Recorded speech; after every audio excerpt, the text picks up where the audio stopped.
203 back at you with another one. This is a Texas high school football player who got thrown out of the game, so he decided it was a good idea to blindside tackle a 60-something-year-old referee It doesn't and mean that hurt anything him. is broken. It's Check just out the video, some guys. weakness. At least that's how me and my husband like to look at it. You see a counselor? I do. He just got kicked out. He's walking the sideline. Okay.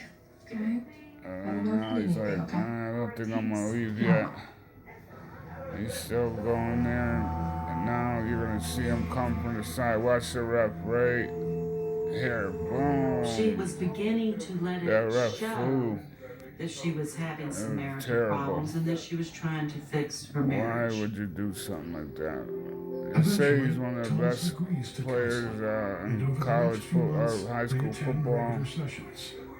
And Micah did see now the best in people. his college So is in she still jeopardy. felt like she could change His high it. school team was supposed to That was go her to goal, playoffs. They help got bring kicked the out good of out the of him. playoffs for this incident, and he By got spring, arrested. Micah is starting to feel So like the relationship he went to is jail back on for course. hitting They feel better elderly about or the something. situation. Just terrible.